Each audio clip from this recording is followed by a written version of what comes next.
am ay plage de confiance plage de confiance yi presse ci la bokk plage de confiance yooyu justice ci la bokk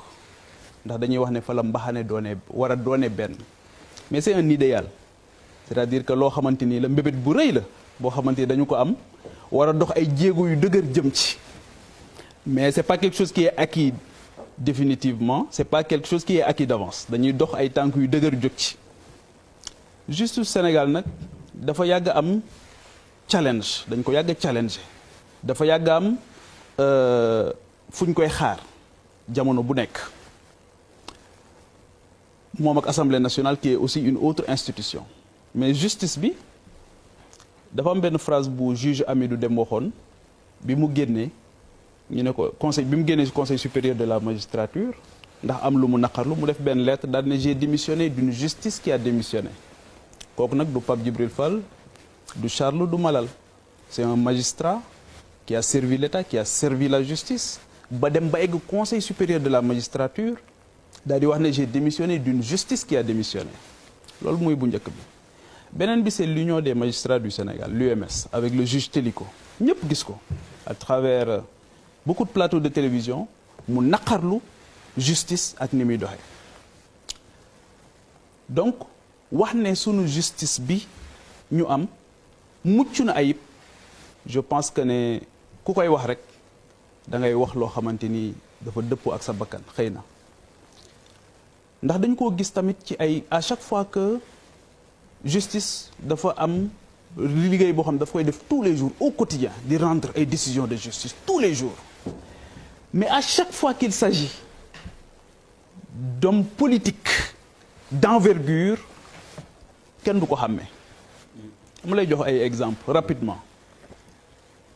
muy moom ak Assemblée nationale boo xoolee 1962 ce qui s'est passé l'Assemblée nationale était en cause la justice était en cause 1962 li ci xew ñëpp xam nañ ko ñu jóge ci Abdoulaye Wade dafa wax ne j'étais statistiquement mort sous Abdou Diouf tëj tijji jamono bu nekk ba l'affaire Sey maître Sey bi mu amee on n'a pas cherché du côté du pouvoir on a cherché du côté de l'opposition c'est extraordinaire on cherche du côté de l'opposition te fa la ñu trouvé coupable yi à l'époque ñi justice officiellement déclaré coupable. Il dit quelque chose de très intéressant. On cherche pas du côté du pouvoir on cherche du côté de l'opposition et les gars du pouvoir ñoom ñëpp daw jëm côté opposition on pouvait dire que c'était une affaire privée parce que jàpp nañ ne benn inconnu moom moo rey le juge Kéba Mbaye le juge maître Sey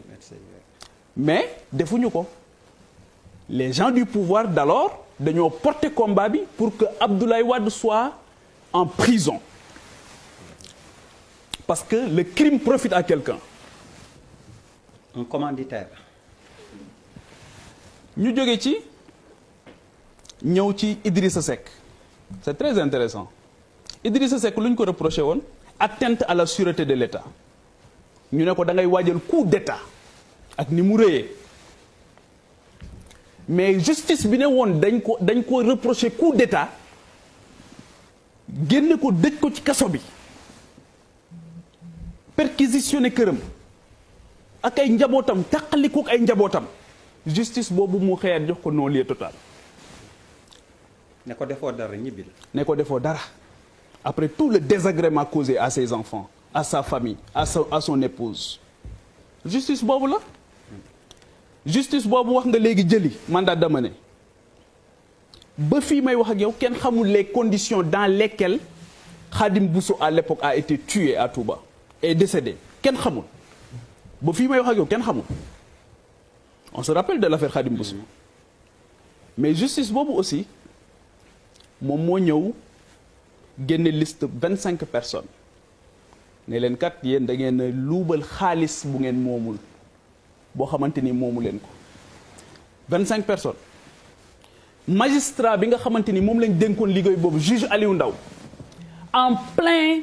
conseil en plein séance la ñu ko dàq justice boobu la justice boobu moo jël Karim Wade dugal ko ci kaso bi bàyyi ñi nga xamante ni ñoom la doon liggéeyal ñoo xamante ni rejoindre nañ nguur gi kenn waxatu leen dara mais justice boobu aussi la ñu seetaan ci Sénégal le procureur de Qatar ñëw Sénégal ñu gaare avion ci tarmagu aéroport ñu génne Karim Wade guddi dugal ko ci avion boobu yóbbu ko ba fii may wax ak yow protocole boobu kenn xamul lu ci ne kenn xamul dans quelles conditions la procureur rek est-ce que imaginer ngeen Serigne Bassirou Gueye tey mais ñun suñ ñaata doomu Sénégal lañ condamné à mort Arabie Saoudite ak Gambie gi gën a jege kan moo mas a fàttaliku le procureur de la République bu fekkee ne am nañ ko du Sénégal mu déplacé wu dem ci dëkk boobu ne dafay jëli benn doomu Sénégal indi ko loolu tamit c'est les faits qui sont têtus je suis désolé de le dire li Charles wax dëgg la nous avons tous mal dama am suma benn xarit bu nekk Genève Norvège nee na ma collègue am yi dañ koy laaj ne ko lan moo xew seen réew temps yi coow li dafa bari nee na dafa am kersa wax leen coow li nu mu demee nee na dafa am kersa donc nous avons tous mal parce que bu ñu sañoon heure bi ñoo ngi lijjanti mbas mi bu ñu sañoon assemblée nationale heure bi moo ngi convoqué ministres yi ak député ministres yi concernés ci mbas mi di leen laaj di leen auditionner pour ñu joyanti liggéey bi ñu jógee ci Karim Wade ñu ñëw ci Khalifa Sall wax naa ko fii nee naa leen il n'y a aucun rapport de l'IGE qui demandait une information judiciaire à l'endroit de Khalifa Sall j'attends ñu indil ma une pièce tangible buy wane ne y avait l'IGE demandé au contraire ça a créé même un malaise au sein de l'IGE ñun ñëpp suñu xaqulaay taala la ñuy wax mais Khalifa Sall boobu bi ñu koy procès ba mais dafa am ñaari ancien maire yu fa nekkoon Pape Diop ak Mamadou Diop ñu ne leen li ngeen di def nii caaxaan la laissez ça bàyyi leen li ngeen di def à l'époque malheureusement on nous parlait d'une affaire on aurait parlé d'une affaire privée mais qui avait porté le combat avec des éléments de langage à la limite ironique naan ceeb bëgg dugub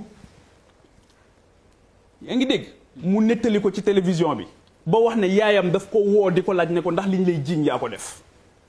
alors que tout le monde xam nañ comment cette affaire s'est passée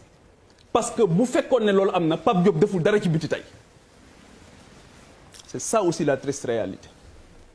mais encore une fois ñu jógee ci yaa ngi fàttaliku Abdoulaye Der l'affaire Ndiaga Diouf avec Barthélémy Diaz mairie et Sacré-Cœur du woon crime lañ ko reproché woon qui avait cherché du côté de l'opposition qui avait cherché du côté du pouvoir kan moo ko rey on n'a pas cherché du côté du pouvoir à l'époque on a cherché du côté de l'opposition moom mi ñu fekk maireem attaqué ko ay sox am fa ba fii may wax ak yow cette affaire là mais mieux encore il est en prison ñu def ko ci liste législative yi en prison ñu def ko ci liste yi il sort nekk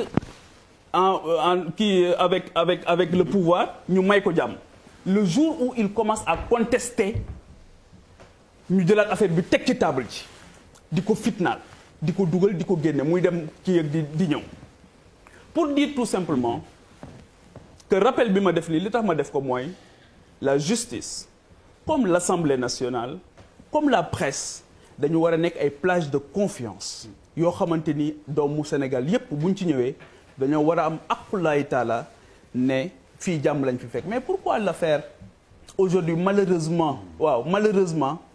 ce qu'on a redouté dans cette affaire dafa mel ni moo ngi arrivé on a vu que tous les gens pratiquement qui prennent la parole et qui sont du côté du pouvoir se déclarent pro Adji Sarr curieusement ñun ñii ñoo gën a ñaan yàlla sunu borom ñaari sénégalais yooyu yëpp sunu borom defal leen tawféex on ne souhaite à personne le déluge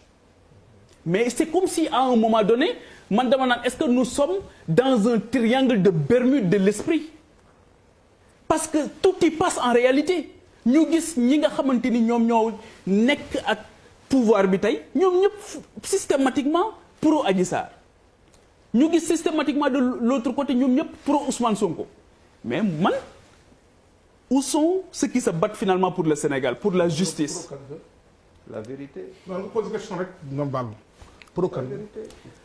qui se battent finalement pour le Sénégal pour la justice ces instances yooyu nga wax ces institutions yooyu nga xamante ni dama jàpp ne li koy rey